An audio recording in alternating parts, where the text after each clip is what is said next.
Hello and welcome you all to civil solution. जैसा कि हम सब देख रहे हैं कि जैसे ही फ्रजाइल सीज फायर हुआ है। फ्रजाइल इसीलिए क्योंकि भाई इसको पाकिस्तान ने ब्रोकर कराया है। एंड हम सब जानते हैं कि what is the credibility of Pakistan. तो इसलिए एक फ्रजाइल सीज फायर जो एक इस समय चल रहा है उसमें इंडिया ने एक अपॉर्चुनिटी ढूंढी है और तुरंत अपने यहाँ जो हमारे फॉरेन अफेयर्स मिनिस्टर हैं जयशंकर साहब और जो पेट्रोलियम मिनिस्टर हैं हरदीप सिंह पुरी साहब, इनको तुरंत रवाना कर दिया है वेस्ट एशिया के लिए। अच्छा, ये एनर्जी नीड्स को देखते हुए ये किया गया है। तो आइए समझते हैं कि बेसिकली हो क्या रहा है। तो अभी चूंकि हमारे विदेश मंत्री जो है वो इंडियन ओशियन जो समिट होती है, इंडियन ओशियन कॉन्फ्रेंस जो होती है हमारी, उसके लिए ये गए हुए हैं इस समय मॉरिशस में, और यहाँ के फॉरेन मिनिस्टर ने इनको रिसीव किया है और ये वहीं से निकलेंगे वेस्ट एशिया के लिए। और हमारे यहाँ से हरदीप सिंह पुरी साहब भी वहाँ पे जाएंगे। तो बेसिकली देख लेते हैं कि होता क्या है, कि ये क्या चल रहा है, why India is rushing towards West Asia. ठीक है। तो बेसिकली हुआ क्या है कि एक अर्जेंटली जो हमारे मिनिस्टर्स की विजिट अनाउंस की गई है, जो कि external affairs minister S Jaishankar की और हरदीप सिंह पुरी साहब की, जो कि पेट्रोलियम मिनिस्टर है हमारे, इनकी। अच्छा, इन्होंने क्यों विजिट प्लान की है? क्योंकि ये जो फ्रजाइल सीज फायर हुआ है अभी इन रीजन में, उसकी वजह से थोड़ा सा आवाजाही आसान हुई है और थोड़ा सा बैठ के बातचीत की जा सकती है। हालांकि ये फ्रजाइल इसीलिए कहा जा रहा है क्योंकि ये कभी भी टूट सकता है और कभी भी दोबारा पूरी दमखम से हमला हो सकता है एक दूसरे के ऊपर। तो इसलिए हम अपनी ऑयल सप्लाई डिस्ट्रप्शन, जब एक फुल फ्लेज्ड वॉर दोबारा से स्टार्ट हो जाए, उस समय हमारे पास ऑयल सप्लाई का कोई डिस्ट्रप्शन ना हो, इसी कंसर्न्स को लेके हम वेस्ट एशिया में कदम रखने जा रहे हैं। और इसीलिए इंडियन ओशियन कॉन्फ्रेंस जो पोर्ट लुइस में इस समय हो रही है, जो कि मॉरिशस की राजधानी है, वहाँ पे जो जयशंकर साहब हैं वहाँ पे भी इस मुद्दे को उठाएंगे। अच्छा, इंडियन ओशियन कॉन्फ्रेंस क्यों इम्पोर्टेंट है वो हम अभी अगली स्लाइड में समझ लेते हैं। ठीक है। और इसीलिए जो वेस्ट एशिया की इम्पोर्टेंस है फॉर इंडिया वो बढ़ती जा रही है, क्योंकि ये डायरेक्ट इम्पैक्ट करता है हमारी फ्यूल प्राइसेस को और वो डायरेक्ट इम्पैक्ट करता है हमारी इकोनॉमी को। इसलिए हमको बहुत ही ज़्यादा ज़रूरी है कि हम जो इंडिया के इंपोर्ट्स हैं 85 टू 90% क्रूड ऑयल के, उसको सिक्योर करके रखें, और जिसमें से ज़्यादातर पोर्शन हमारा वेस्ट एशिया से आता है, जो कि हमने प्रीवियस वीडियोस में कवर कर रखा है। तो आइए देख लेते हैं, सबसे पहले देख लेते हैं कि इंडियन ओशन कॉन्फ्रेंस ये इंपॉर्टेंट क्यों है। सबसे पहले तो ये इंपॉर्टेंट इसलिए है कि ये रीजनल मैरीटाइम कोऑपरेशन हमको देती है, क्योंकि ये इंडियन ओशन में से संबंधित जितनी भी कंट्रीज हैं, ये उनका एक ग्रुप है। तो इस वजह से ये हमको सी लेन सिक्योरिटी प्रोवाइड करता है, क्योंकि भाई जो ऑयल ट्रांसपोर्ट हम होता है हमारा, वो इसी इंडियन ओशियन के चैनल्स के थ्रू होता है। तो ये हमको जो क्रिटिकल ऑयल ट्रांसपोर्ट है उसके लिए सी लेन सिक्योरिटी प्रोवाइड करता है, क्योंकि हम इनके जितने भी मेंबर्स हैं उनके साथ अच्छे रिलेशंस बना के रखते हैं। फिर इंडो पैसिफिक स्ट्रेटजी पे भी ये काम करता है। ऑब्वियसली इंडो पैसिफिक इस समय बहुत ज़्यादा नरमा गर्मी से जूझता रहता है, क्योंकि चाइना का डोमिनेंस बढ़ता ही जा रहा है और चाइना अपना डोमिनेंस दिखाने की भी कोशिश करता रहता है। तो इंडो पैसिफिक स्ट्रेटजी के लिए भी ये बहुत इंपॉर्टेंट हो जाता है हमारे लिए इंडियन ओशन कॉन्फ्रेंस। इसीलिए हमारे एक्स जयशंकर साहब यहाँ पे हैं। और इकोनॉमिक पार्टनरशिप, तो जैसा कि हम सब जानते ही हैं कि इकोनॉमिक पार्टनरशिप हमारी Mauritius and all the other Nations including in the Indian ocean conference, वो सब के साथ हमारी इकोनॉमिक पार्टनरशिप बहुत मजबूत है और हमें उसको बरकरार रखना है, ताकि हम ग्रो करते रहें, हमारी इकोनॉमी ग्रो करती रहे। इस वजह से भी इंडियन ओशन कॉन्फ्रेंस इंपॉर्टेंट है। अच्छा, चलिए ये हमने देख लिया। फिर अब हम टॉपिक पे आ जाते हैं कि ये जो कंसर्न है ये ट्रिगर क्यों हुआ। हुआ क्या है कि रीजनल टेंशन्स इस समय हॉल्ट तो हैं, लेकिन कॉन्फ्लिक्ट ईरान और इसराइल की अभी रुकने का नाम नहीं ले रही है।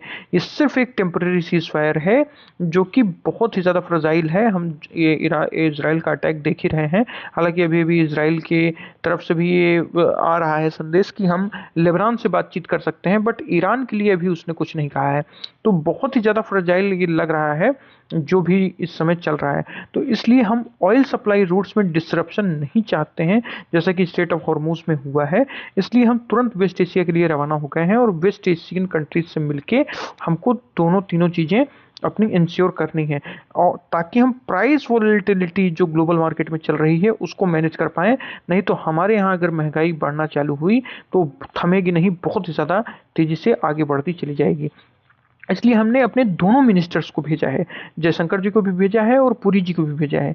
जयशंकर जी को किस लिए भेजा है कि डिप्लोमेटिक आउटरीच हो सके हमारी, जैसे जो रीजनल गवर्नमेंट्स हैं उनसे एंगेज कर सकें, भाई वेस्ट एशिया में जितनी गवर्नमेंट्स हैं उनको अपने साथ मिला सकें, वो इंडिया के फेवर में काम करें, इंडिया का इंटरेस्ट हर्ट ना हो, और ऑब्वियसली पॉलिटिकल स्टेबिलिटी और कोऑपरेशन को इंश्योर कर सकें एस जयशंकर साहब, जिसमें वो माहिर हैं।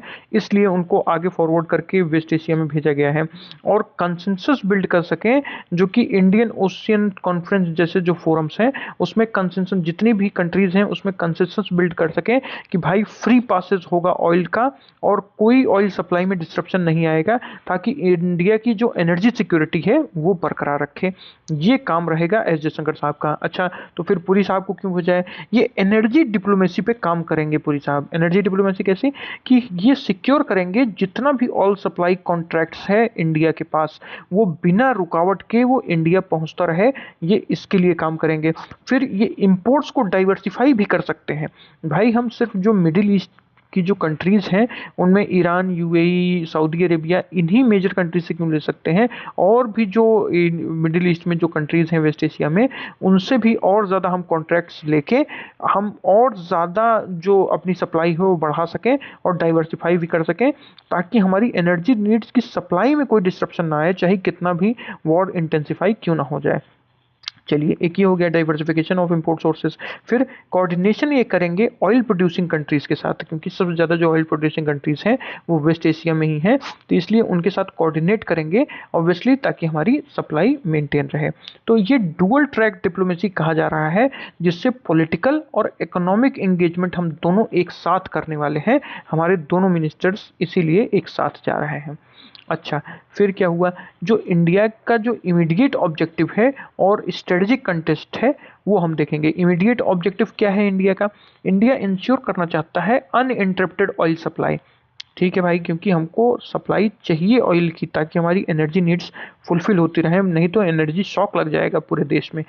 और फिर हमको प्राइस शॉक से भी प्रिवेंट करना है अपनी डोमेस्टिक इकोनॉमी को, क्योंकि अगर तेल के दाम बढ़े तो तेल के साथ साथ हमारे जितने भी डोमेस्टिक चाहे वो खाद्य उत्पाद हों, चाहे जितने भी हमारे फूड आइटम्स हैं या अन्य कोई आइटम्स हैं, इलेक्ट्रॉनिक आइटम्स हैं, क्योंकि ट्रांसपोर्टेशन कॉस्ट बढ़ जाएगी। ट्रांसपोर्टेशन कॉस्ट बढ़ी तो इनडायरेक्टली सब पर इम्पैक्ट आता है, सबकी कॉस्ट बढ़ जाती है। तो हमें जो प्राइस शॉक है उससे प्रिवेंट करना है अपनी डोमेस्टिक इकोनॉमी को, और टाइज भी इन्हेंस करने हैं उसी समय।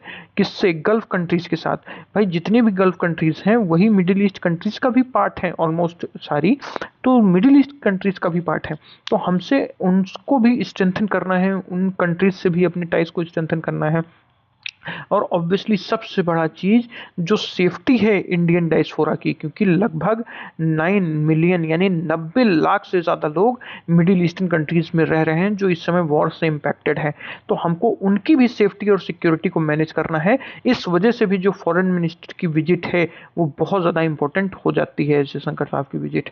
और इसीलिए जो बॉर्डर स्ट्रेटजी कंटेक्स्ट हैं वो ये है कि हमको अपने एनर्जी वनरेबिलिटी पे काम करना है, क्योंकि अभी भी हम बहुत ज़्यादा हाई डिपेंडेंट हैं इन अपने इंपोर्ट्स पे। जो एनर्जी इंपोर्ट्स होते हैं, क्रूड ऑयल के इंपोर्ट्स, उस पर हम बहुत ज़्यादा अभी भी डिपेंडेंट हैं। इसीलिए हमको जियोपॉलिटिकल बैलेंसिंग के साथ काम करना पड़ेगा, क्योंकि हम बहुत ज़्यादा अपने रिलेशंस को मेंटेन करके चलते हैं दोनों के साथ। इजराइल के साथ हम डिफेंस और टेक्नोलॉजी ट्रांसफ़र में विश्वास रखते हैं, और डिफेंस और टेक्नोलॉजी ट्रांसफ़र में कोऑपरेशन भी रखते हैं इजराइल के साथ। फिर वहीं ईरान के साथ हमारा चाहबार जो पोर्ट है, और वो जो इकोनॉमिक कोऑपरेशंस हैं ईरान के साथ वो बहुत ज़्यादा हैं हमारी। और गल्फ रिलेशंस के साथ ऑब्वियसली एनर्जी और रेमिटेंसेस, भाई जो वहाँ पे इंडियन डायस्पोरा काम करता है बहुत ज़्यादा रेमिटेंसेस हमको भेजता है। और एनर्जी सिक्योरिटी नीड्स यानी ऑयल तो आता ही है वहाँ से। तो इसलिए ये बहुत ज़्यादा जो डिप्लोमेटिक बैलेंसिंग है हमारी, वो बहुत हमको केयरफुली आगे बढ़ना होगा उसके साथ, और इसको अचीव भी करना होगा। इसलिए हम इस समय बहुत ज़्यादा इस पे आगे बढ़ते हुए दिख रहे हैं एग्रेसिवली, और दोनों मिनिस्टर्स को हमने भेज दिया है मिडिल ईस्ट में। अच्छा, फिर कुछ इसका हम अपने एग्जाम पॉइंट ऑफ व्यू से कुछ एनालिटिकल पर्सपेक्टिव से देख लेते हैं कि इसका सिग्निफिकेंस क्या रहेगा। सिग्निफिकेंस ये रहेगा कि एक प्रोएक्टिव क्राइसिस डिप्लोमेसी की तरीके से इसको देखा जा रहा है, क्योंकि दोनों मिनिस्टर्स को हमने एक साथ भेज दिया है जैसे ही सीज फायर अनाउंस हुआ है, क्योंकि ये बहुत फ्रेजाइल है, कभी भी टूट सकता है, तो हम पहले ही अपने आप को तैयार कर रखें। और उसके बाद energy versus core foreign policy को हमने एक दूसरे के साथ मर्ज करके और उसके बाद हमने उस पर काम किया है, इसीलिए हमारे दोनों मिनिस्टर्स एक साथ जा रहे हैं। एंड ऑब्वियसली जो demonstrates India's role as a responsible regional power. भाई एक रिस्पॉन्सिबल रीजनल पावर आप कैसे देख सकते हैं? ऐसे ही आप देख सकते हैं कि जब भी क्राइसिस आए तो आप प्रोएक्टिवली उस पर एक्ट कर रहे हैं, तो ये भी एक रिस्पॉन्सिबल रीजनल प्लेयर का आप एक परिभाषा दर्शाता है। तो हमको वो भी रोल अपना निभाना है। हालांकि इसमें कुछ चैलेंजेस भी आ सकते हैं, जैसे एक वोलेटाइल रीजनल पर हमारा बहुत ही ज़्यादा हाई डिपेंडेंस है, इसलिए ये कंसर्न की बात है, चैलेंज की बात है कि भाई जिस पे हमारा बहुत ज़्यादा डिपेंडेंस है इतना ऑयल को लेके, वो बहुत ही ज़्यादा वोलेटाइल रीजन है। फिर लिमिटेड लिवरेज है हमारा, क्योंकि ग्लोबल ऑयल प्राइसिंग बहुत ज़्यादा तेज़ी से ऊपर नीचे हो रही है बिकॉज ऑफ द वॉर। तो ये भी हमारे पास बहुत लिमिटेड लिवरेज हो जाता है कि हम बहुत ज़्यादा नेगोशिएट कर सकें, क्योंकि हम इस समय वल्नरेबिलिटी के पार्ट पर हैं। और रिस्क हमेशा बना हुआ रहता है कि ग्रेट पावर राइवलरीज के बीच में कहीं हम फंस के ना रह जाएं, क्योंकि हमारी एनर्जी नीड्स तो अनसेटिस्फाइड ही रह जाएंगी अगर ग्रेट पावर राइवलरीज ऐसे ही चलती रहें, चाहे वो रसिया यूक्रेन का वॉर हो, चाहे वो मिडिल ईस्ट का वॉर हो अगेंस्ट द यूएस। ठीक है, तो अब कुछ वे फॉरवर्ड्स हम देख लेते हैं। एंड वे फॉरवर्ड्स जैसा कि हम पहले भी डिस्कस कर चुके हैं कि हमको डाइवर्सिफाई करना पड़ेगा अपनी एनर्जी सोर्सेज को, जो कि हम कर भी रहे हैं रसिया से, यूएस से और रिन्यूएबल्स से, जो मोस्ट इंपॉर्टेंट है। अच्छा, फिर हमको अपना स्ट्रेटेजिक पेट्रोलियम रिजर्व्स को एक्सपेंड करना होगा, जो सिर्फ अप्रॉक्स 70 डेज का हमारा पेट्रोलियम रिजर्व रहता है, उसको मिनिमम हमको 150 दिन तक लेके जाना पड़ेगा अप्रॉक्स, जैसा कि चाइना के पास है, और ये हमको करना ही पड़ेगा। फिर हमको एक्सेलरेट करना पड़ेगा ईवी और ग्रीन एनर्जी ट्रांजिशन की तरफ, क्योंकि अगर हमने इसकी तरफ नहीं किया, जैसा कि चाइना ने कर लिया है, around 60% of the vehicles China की अब ईवीज हो चुकी हैं। हमने प्रीवियस वीडियोस में इसको डिस्कस किया है, आप वो वीडियोस जाके देख सकते हैं। तो इतना ज़्यादा जो शॉक हमें लग रहा है वो चाइना को नहीं लग रहा है। तो इसीलिए हमको अपनी इलेक्ट्रिक व्हीकल्स और ग्रीन एनर्जी ट्रांजिशन की तरफ बहुत ही ज़्यादा तेज़ी से एग्रेसिवली आगे बढ़ना पड़ेगा। और मैरीटाइम सिक्योरिटी, जो कि इंडियन ओशियन में बहुत ज़्यादा ज़रूरी है, उसको इंश्योर करना पड़ेगा।